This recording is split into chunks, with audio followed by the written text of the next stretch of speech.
મને ન આવડે હો. તું ફૂલાય તો તને આવડે છે ફૂલાય તો.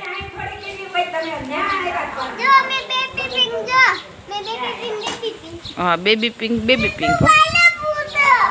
હે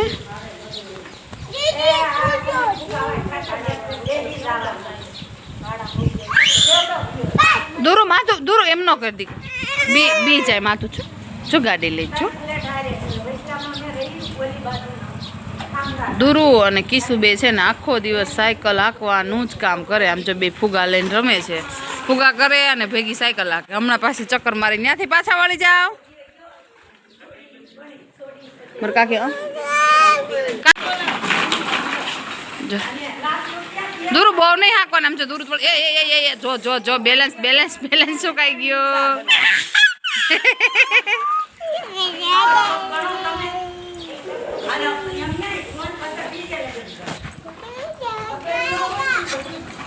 દૂર એક ગાય ફૂગો ને એક સાયકલ નો હકાયો. બસ ધીમે એટલે માથું હાલે હો. માથું જો સાયકલમાં બેહવું નહીં, દૂરવાને બેહવા દેવી નહીં અને પોતાને જો આવી રીતે પાછળ આટા મારવા.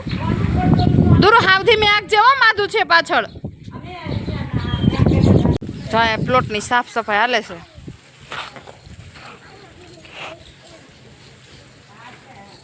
કારણ વેરા હારા હતા તો શું કામ કાઢ નાખ્યા ખાતી પ્લોટ નીંદવાનું કામ હાલે છો.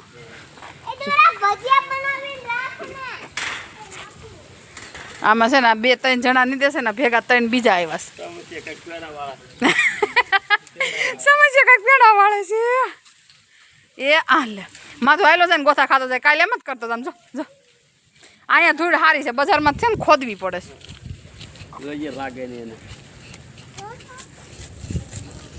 કેટલું ખડ થઈ ગયું છે અને દવા છાંટી દીધી હોય ન હાલે. આ ટમેટી છે.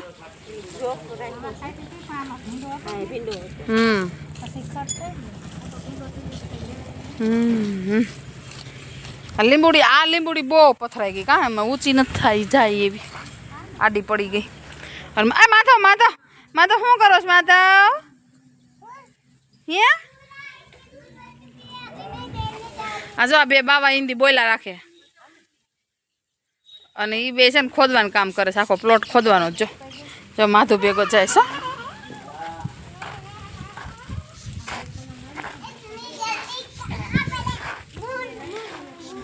એ તો આપણે વંડો વાળતી તો નકર પેલા આપણે કેવો ઓલો વાવતા કા શું કહેવાય ઓલું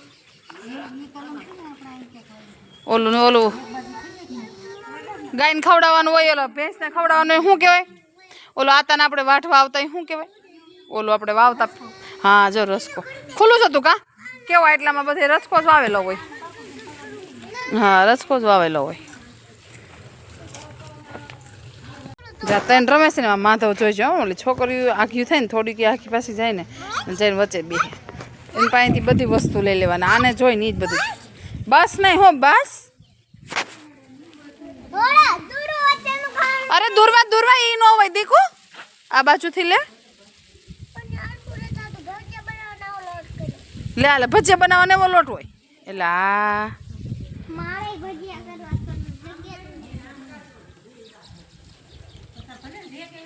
અત્યારે બધું છે ને બધી બાજુ બહુ ખડ થઈ ગયું છે કેમ કે વરસાદ આવતો હોય.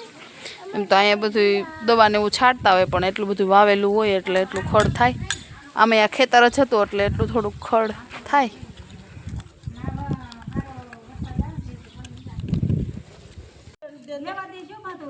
સાફ સફાઈ હાલે જોરદાર પ્લોટની હો.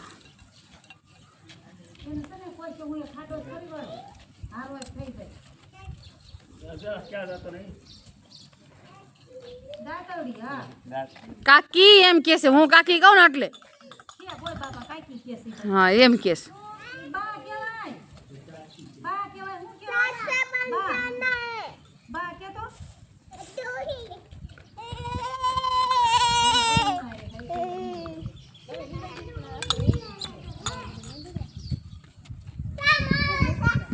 જો હું માથું બે રમીએ છો હમણાં. માથું મારી પાછળ દોડે છે.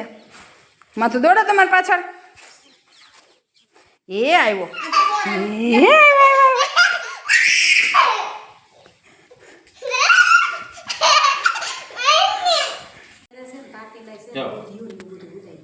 માધવ હે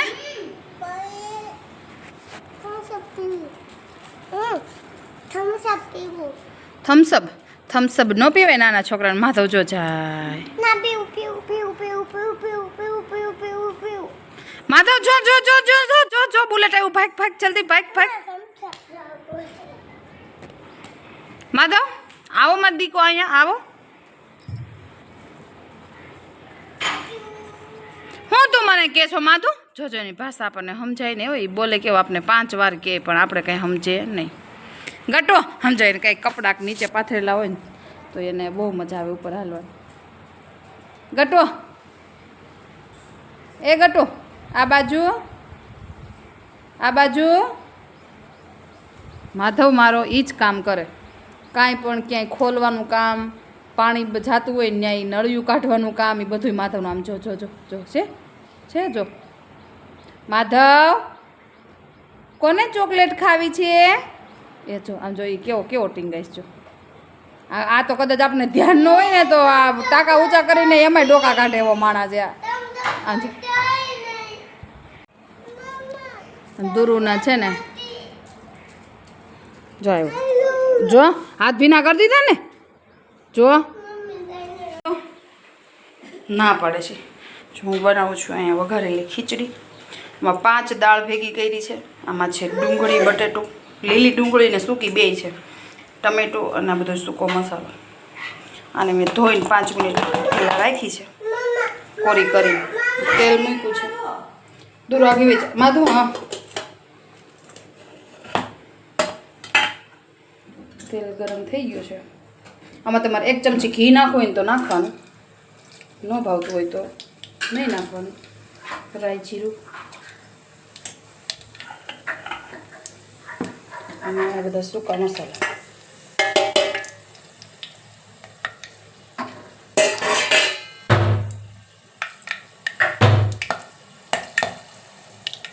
ફૂટી જાય એટલે બટેટું, ડુંગળી અને લીલી ડુંગળી.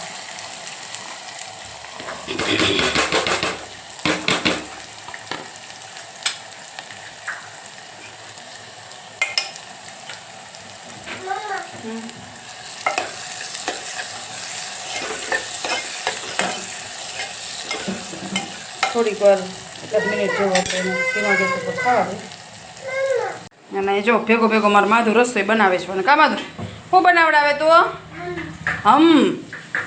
માધું એકવાર હાય કરો ને દીકા. હાય કરો નહીં, એમ નહીં, હાય કરો. જય શ્રી કૃષ્ણ કરો. અરે પણ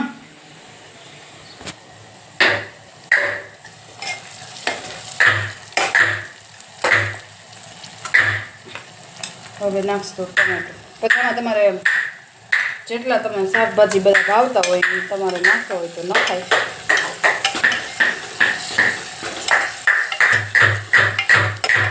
થોડી વાર ખાવા પછી આપણે ખીચડી નાખીએ. થોડોક આમ કલર ચેન્જ થઈ ગયો છે. હવે આપણે એની અંદર નાખશું ખીચડી. બધી દાળ 4 કે 5 દાળ મિક્સ કરીને તમે બનાવજો એકવાર.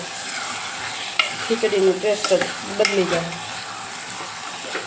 અને બધી દાળનો ટેસ્ટ આવે ને એટલે બહુ સરસ લાગે.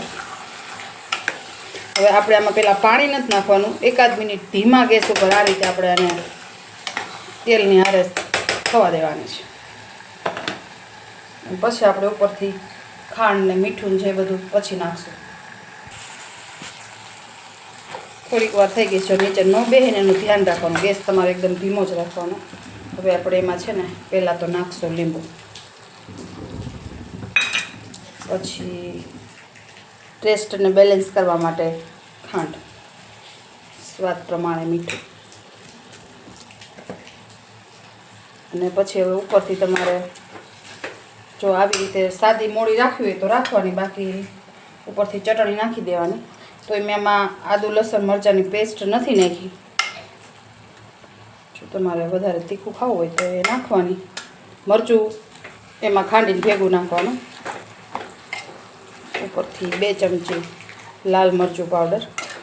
અને હવે આપણે આ મિક્સ થઈ ગયા પછી હવે આપણે પાણી નાખીએ અને જેટલી ખીચડી હોય ને એનાથી ઓછું એટલું પાણી તમારે લેવાનું. આ જો અત્યારે આ કુકર છે ને આટલી ખીચડી છે એનાથી થોડું 1 ઇંચ જેટલું પાણી વધારે રાખો ને એનાથી વધારે નહીં, નહીંતર પછી એકદમ ઢીલી થઈ જાય અને વધારે બફાઈ જાય પછી ટેસ્ટ થોડોક બદલી જાય. આ રીતે આમાં તું થોડુંક પાણી નાખી દઉં એટલે એકદમ પરફેક્ટ માપ એનું. જો હજી હું થોડુંક પાણી નાખી દઉં.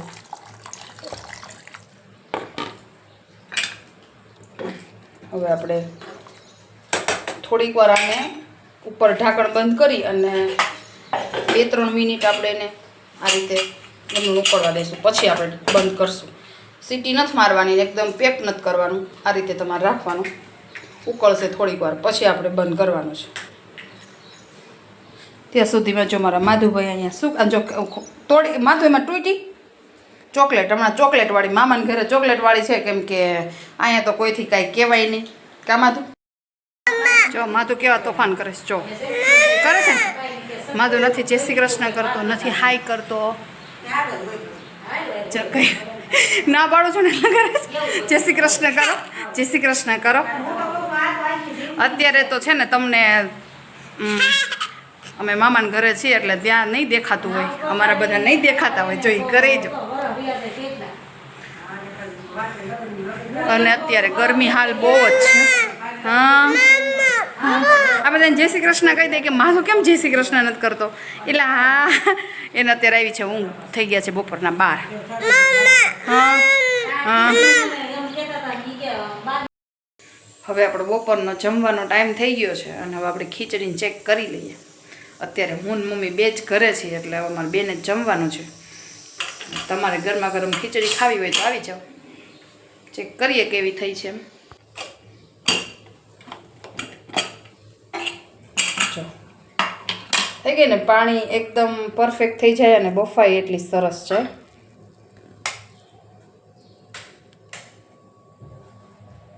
તો હાલો ગરમા ગરમ ખીચડી ખાવા.